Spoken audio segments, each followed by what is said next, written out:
Bonsoir et bienvenue dans cette nouvelle édition de l'Africa Tonight. Au sommaire de l'actualité, le président comorien Azali Assoumani est le nouveau président de l'Union africaine pour un mandat d'1 an.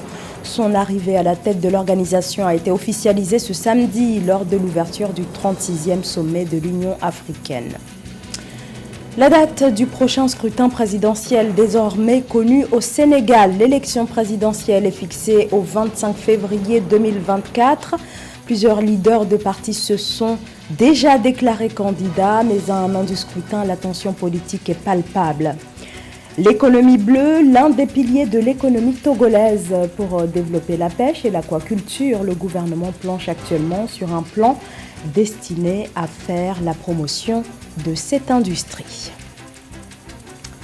Le retrait de tous les groupes armés, c'est l'appel lancé à l'issue de la réunion ce vendredi à Addis Abeba par les chefs d'État de la communauté de l'Afrique de l'Est. Un appel au retrait d'ici le 30 mars des groupes rebelles qui sévissent dans l'Est de la République démocratique du Congo. C'est précisément le cas dans la province congolaise du Nord Kivu où le M23 continue de semer le trouble, poussant des centaines de milliers de civils à fuir les violences. Sachez que cette rencontre s'est tenue en présence notamment des présidents de la République démocratique du Congo, Félix Tshisekedi, et du président rwandais Paul Kagame, dont le pays est accusé par Kinshasa de soutenir les rebelles. La rencontre a eu lieu quelques heures avant le sommet des chefs d'État de l'Union africaine. Un sommet qui s'est ouvert ce samedi à Addis Abeba en Éthiopie, 36e sommet de l'UA. Les chefs d'État et de gouvernement africains se réunissent jusqu'à ce dimanche. 55 pays participent à cette rencontre placée sous la thématique de l'accélération de la zone de libre-échange africaine. Mais avant, il était question ce samedi de la nouvelle présidence de l'organisation et c'est ainsi que le président sénégalais Macky Sall, à la tête de l'Union africaine depuis février 2022, a passé le flambeau au président comorien, le président Azali Assoumani. Reportage notre envoyé spécial en Éthiopie, Séverin Douke. Passation de pouvoir entre Macky Sall et son homologue comorien, le président Azali Assoumani, désormais à la tête de l'Union africaine. L'événement a eu lieu à l'ouverture du 36e sommet des chefs d'État et de gouvernement de l'Union africaine ce 18 février au siège de l'institution, ici même à Addis Abeba en Éthiopie. Au rang des actions prioritaires de son mandat, le président comorien inscrit au-delà de la défense et la promotion des intérêts du continent la question urgente du climat, le développement du numérique, mais surtout la poursuite de la lutte pour l'autosuffisance alimentaire dont la crise de Covid-19 et le conflit russo-ukrainien ont révélé l'impérieuse nécessité de sortir de la dépendance. Nous devons enfin veiller à promouvoir l'autosuffisance de notre continent. Il n'est pas normal que l'Afrique soit largement tributaire des importations extérieures en dépit de toutes les richesses naturelles et humaines dont elle regorge. Notre continent peut et doit se donner les moyens de produire suffisamment et de pouvoir transformer et stocker ces produits afin de se préparer aux statistiques qui nous disent que l'Afrique pourrait devenir incessamment le premier marché du monde. Le 36e sommet des chefs d'État et de gouvernement qui se tient sous le thème accélérer l'implémentation de la ZLECAf offre une plateforme d'échange sur les enjeux de développement du continent. Le projet de marché commun, considéré comme l'une des grandes étapes des politiques africaines dans la marche pour le développement, devrait une fois l'implémentation effective permettre un boom économique, mais surtout un développement propulsé par l'intégration régionale. L'aspect le plus important de l'initiative de commerce guidé a été de démontrer qu'au-delà de l'amélioration des flux commerciaux, qui est importante, la ZLECAf peut offrir des avantages et des opportunités inclusives pour tous. Le thé exporté du Kenya vers le Ghana a été produit par des petits exploitants agricoles que le gouvernement du Kenya a organisé en coopérative d'exportation dans le cadre de la ZLECAf. Une histoire remarquable d'inclusion dans le commerce, une histoire remarquable de l'Afrique démontrant que le commerce ne doit pas être intrinsèquement un jeu à somme nulle. 8 des 46 pays africains ayant ratifié l'accord de la ZLECAf sont déjà engagés dans le processus de commercialisation de marchandises sous les règles préférentielles de cette zone.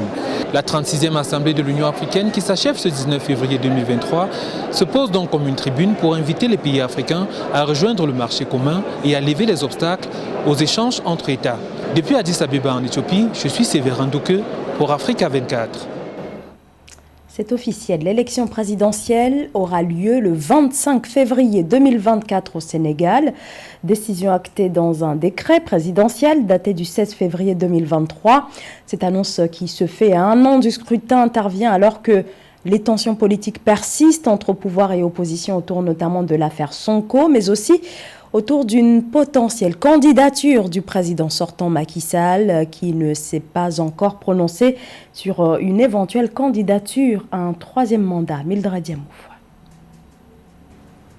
L'élection présidentielle sénégalaise se précise. Selon un décret officiel publié le 16 février 2023 par le ministre de l'Intérieur Antoine Félix Abdoulaye Diome, le scrutin se tiendra le dimanche 25 février 2024. La situation politique reste animée dans le pays. La question d'un troisième mandat pour le président Macky Sall alimentant les tensions entre l'opposition et le pouvoir.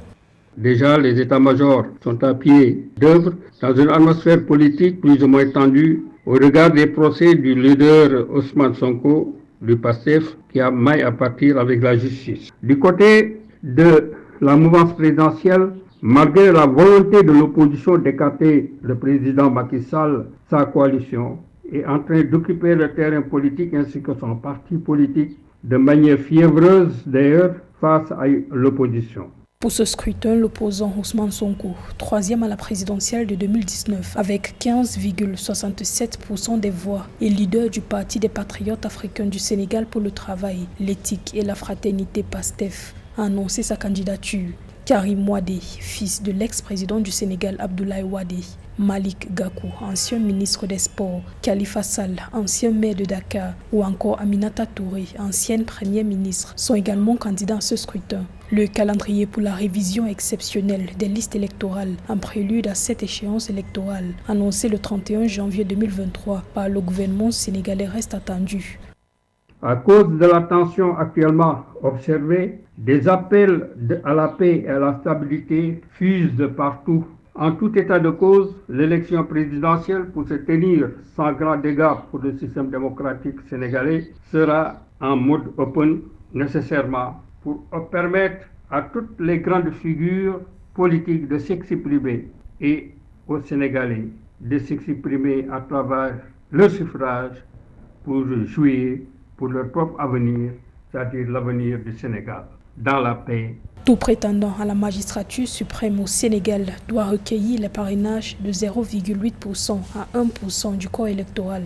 Les parrainages des citoyens et du corps électoral doivent être obtenus dans au moins 7 des 14 régions du Sénégal, à raison de 2000 parrainages chacune au minimum.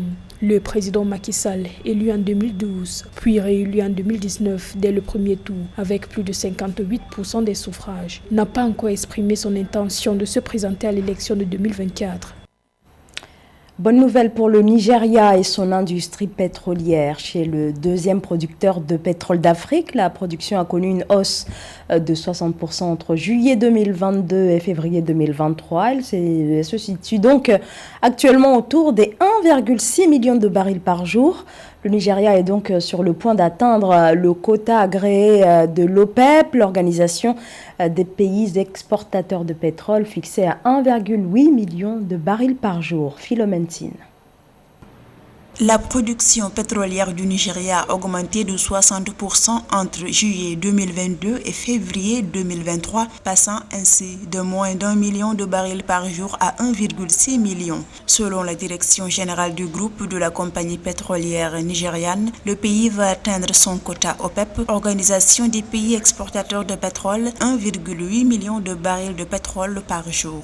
Les quotas OPEP sont de très grande importance à la fois stratégique et macroéconomique, car à l'effet de peser favorablement dans le jeu mondial de régulation des cours des pétroles bruts de référence, les 13 membres de l'OPEP et les alliés se réunissent de façon régulière pour adopter un volume de production commun à céder sur les places de marché international. Le Nigeria est mêmement appelé à respecter ses engagements et cela passe inévitablement par un besoin de rehausser sa production à hauteur de 1,8 million de barils par jour. Selon les analyses, la mise en service de la raffinerie Dangote et la réhabilitation des raffineries d'État pourraient faire du Nigeria le plus grand centre de raffinage d'Afrique d'ici 2025. Ceci devrait relancer le secteur de l'économie très mal en point et booster l'approvisionnement en carburant dans toute la région ouest africaine.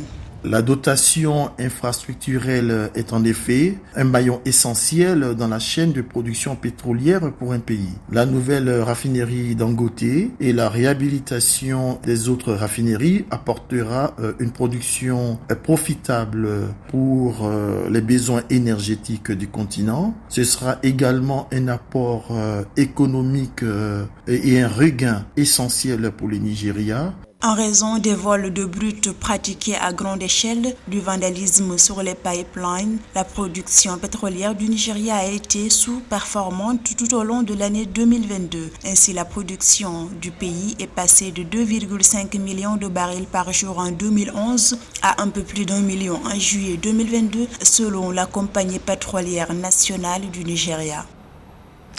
Le Togo ambitionne d'aller vers une économie bleue plus dynamique au Togo où 70% des activités économiques découlent de la façade maritime. Alors pour renforcer et développer l'activité, le gouvernement compte se doter d'un plan sur 5 ans d'un montant de plus de 200 milliards de francs CFA destiné à améliorer la gouvernance du secteur et enclencher les réformes indispensables. Joël Ballot.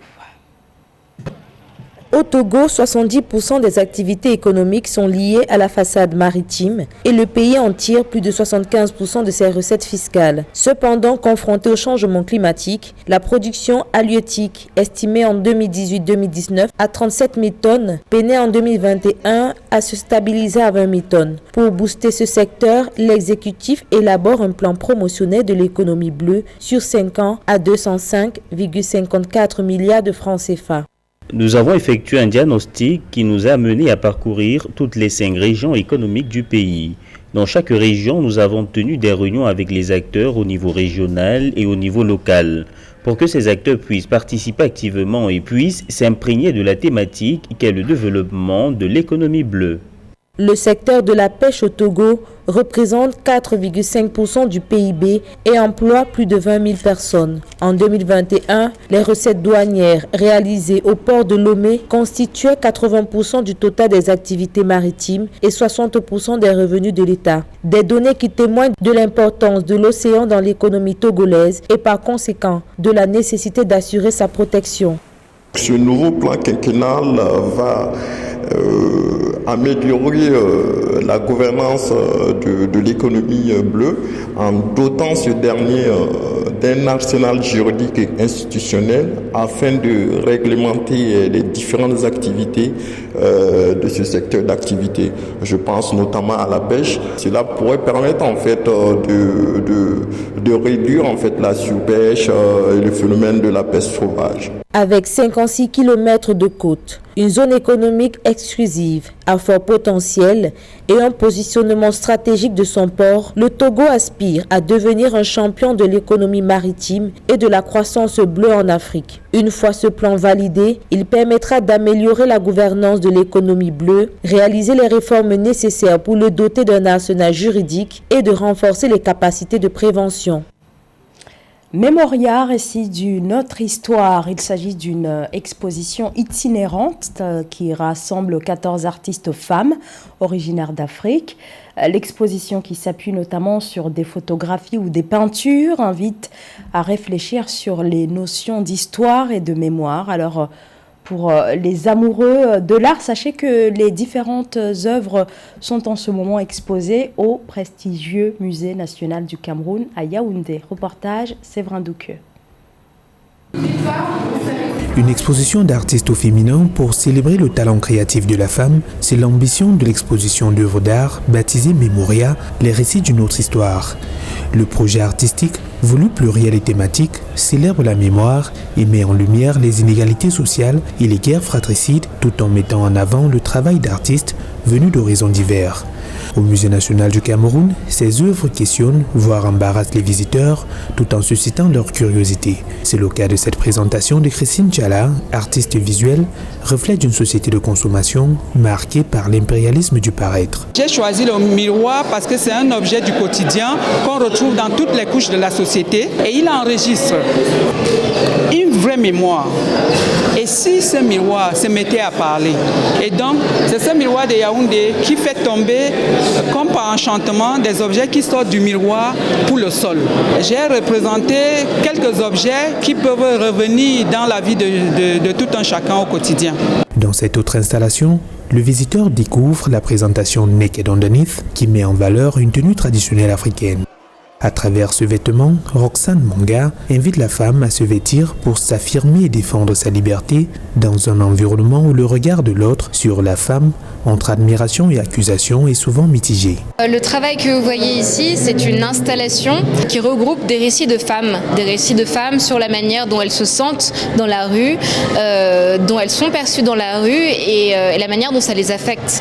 Mon projet, c'est un peu questionner ça, mettre ces problématiques en valeur et aussi apporter une espèce de solution donc pour ces femmes-là. Bon, pas vraiment une solution, mais plus une expérience, on va dire, pour qu'elles puissent se sentir autrement dans la rue et qu'elles puissent se sentir aussi plus fortes dans leur corps de femme, en tout cas retrouver une certaine force. Exposition itinérante, partie de Bordeaux en passant par Abidjan puis Yaoundé, Mémorial est reçu d'une autre histoire à travers une variété d'approches artistiques et de techniques, photographie, peinture, installation vidéo, sculpture ou textile, sur le renouvellement des regards sur la création contemporaine issue de l'Afrique et des diasporas invite le public à réfléchir sur les notions de mémoire et d'histoire. Le footballeur ghanéen Christian Atsu a été retrouvé mort sous les décombres de son immeuble à Hatay, au sud de la Turquie. L'annonce a été faite après 12 jours d'intenses recherches, annonce faite ce samedi par son agent sur les réseaux sociaux. Le joueur du club turc Hatayspor et ancien joueur de Chelsea et Newcastle en Angleterre était sous les décombres d'une tour de 11 étages qui s'est effondrée pendant le séisme qui a fait plus de 40 000 morts en Turquie et en Syrie. Selon les derniers bilans officiels, Christian Atsu avait 31 ans. C'est la fin de ce journal. Merci de votre fidélité. Dans un instant, une nouvelle édition de l'actualité sur Africa 24.